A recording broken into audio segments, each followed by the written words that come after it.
It was supposed to be a rare, high-profile appearance. Hillary Clinton, the former Secretary of State and two-time presidential candidate, had agreed to a live in-studio interview with Fox News Sunday. The network teased the segment all week as a no-holds-barred conversation that would cover everything from 2016 to Ukraine to AI and the future of democracy. But what happened inside that studio wasn't what anyone expected. From the moment she sat down, Hillary looked tense. Host Mark Taylor, known for his sharp questions and even sharper smirk, wasted no time. His opening?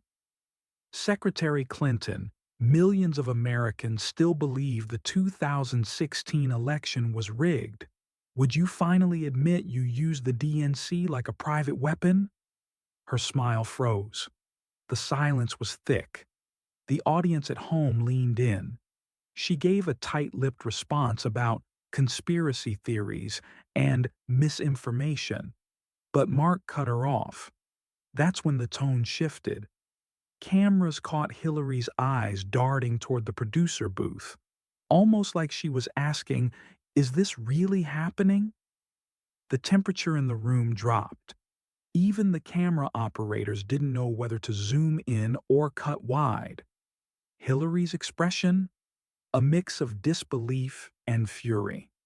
This interview went completely off the rails. And you won't believe what she said before storming off set. Tap that subscribe, hit the like button, and drop your thoughts in the comments. Whose side are you on? Hillary or Fox? The tension was so thick, you could hear Hillary's bracelet clinking against the glass of water she hadn't touched. Mark leaned in again. "You've dodged this for years, Secretary Clinton. Emails, Benghazi, the Steele dossier. Are you saying all of it was a right-wing fantasy?" Hillary's face hardened. "I came here to talk about the future, not relive every fabricated scandal that Fox News has monetized for the last decade," she snapped. But Mark didn't blink. "Then maybe you're not the right person to talk about the future." There was an audible gasp, not from the audience but from someone off camera. One of Hillary's aides stepped forward just as she pushed back her chair. She didn't stand up yet, but her posture changed. Hands clenched, shoulders stiff. Mark kept going, now clearly baiting. "You know, a lot of people say you only came on today because your new book's tanking. Care to respond?" That was it. She stood, calmly, too calmly. "This was a mistake," Hillary said flatly. "You wanted a circus, not a conversation." She unplugged her mic, handed it to the stunned stage manager, and walked off, heels clicking like gunshots across the studio floor. The camera tried to cut, but it was too late. Millions of viewers saw her exit in real time. Backstage was chaos. Producers scrambled, unsure whether to cut to commercial or roll B-roll of a previous segment. Hillary's team was furious. One aide even threatened to sue Fox for ambushing the interview. But the damage was done. The footage had aired live, raw, and unedited. And the internet? It exploded. Clips of Hillary storming off flooded X, TikTok, Instagram. The phrase, "she walked," began trending worldwide within an hour. Some called her a hero for not tolerating what they labeled as Fox's gotcha journalism. Others called her a coward, saying she finally got asked real questions and couldn't take the heat. Even politicians chimed in. Senator Ted Cruz tweeted, "Hillary finally faced a real journalist and sprinted off set like it was a Benghazi hearing." AOC responded minutes later, "Imagine walking off because a Fox anchor asks questions written by Reddit trolls." Meanwhile, Mark Taylor, the host, posted a selfie holding up Hillary's abandoned mic with the caption, "Thanks for coming, Secretary Clinton. Let's do it again sometime." That tweet racked up over 6 million views in 2 hours. But what no one expected was what Hillary did next. Hours after the incident, Hillary Clinton broke her silence, not with a press conference, not through a spokesperson, but with a 4-minute pre-recorded video posted directly to her official YouTube channel. She sat in a warmly lit study, books behind her, wearing a calm, diplomatic smile, the kind that says, "I'm about to politely destroy you." "Today I walked off the set of Fox News," she began. "Not because I was afraid of questions, but because I refuse to legitimize a platform that profits from bullying, misinformation, and cheap theatrics." She accused Fox of turning politics into performance, of baiting guests for viral moments instead of meaningful discussion. She even referenced Mark Taylor directly. "I agreed to a conversation. I got a smug monologue from a man who wanted a headline. But the real moment that sent shockwaves?" She ended with this: "To any woman watching, never feel obligated to sit through disrespect just to appear tough. Walking away isn't weakness. Sometimes it's the strongest thing you can do." The comment sections erupted. Her supporters praised it as iconic. Her critics mocked the dramatics. Within 24 hours, her video had 12.7 million views, doubling Fox News' ratings from the night before. And then Fox News fired back. By the next morning, Fox News had gone into full-blown counterattack mode. Mark Taylor opened his next show with a direct address to the camera.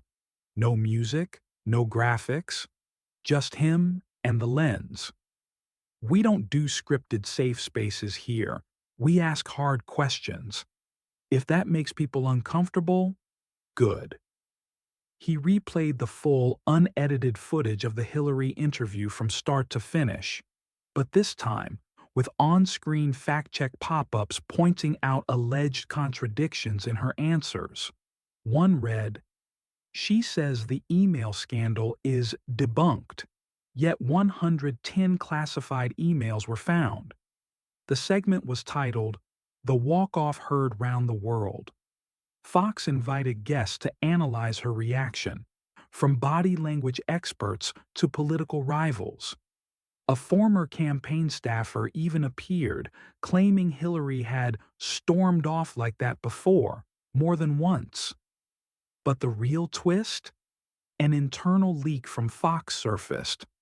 A production assistant claimed Hillary's team had been given the exact list of questions before the show, and she still walked off. Suddenly, everything flipped. Critics who had been defending her started asking, was this all staged? Was her exit a strategic PR stunt to sell books and gain attention? Even loyal Democrats were split. One tweet went viral. "If Hillary can't handle Fox, how would she have handled Putin?" It wasn't just a walk-off anymore. It was a political Rorschach test. 3 days after the infamous walk-off, Hillary Clinton re-emerged, but not on CNN, MSNBC, or any mainstream outlet. Instead, she appeared on a surprise live Instagram stream hosted by Chrissy Teigen and Meghan Markle, an unexpected trio no one saw coming. The caption read, "Unfiltered. No networks, just truth." The stream opened casually. Wine glasses, laughter, a relaxed Hillary, completely unbothered. For 20 minutes, they chatted about media spin, the pressures of public life, and the Fox News stunt, which Hillary now fully admitted was calculated. "Of course it was planned," she said with a wink. "You think I'd let them control the narrative again? Not this time." She claimed the entire appearance had been a media trap. For Fox. They wanted a viral moment, so I gave them one. On my terms. The confession was bold, almost arrogant, but it worked. Her book sales skyrocketed, surpassing projections by 300%. She Walk trended again, this time reframed as a power move. But not everyone was impressed.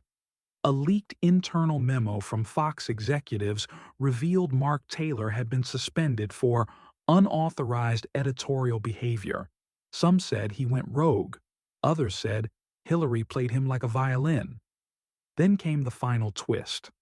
Hillary's campaign team quietly registered 3 new domains that same day: hrc2028.org, shewalksback.com, foxbait2024.com, the last one redirected to her official PAC website. No announcement, no confirmation, just one line on the homepage. You didn't see that coming, did you?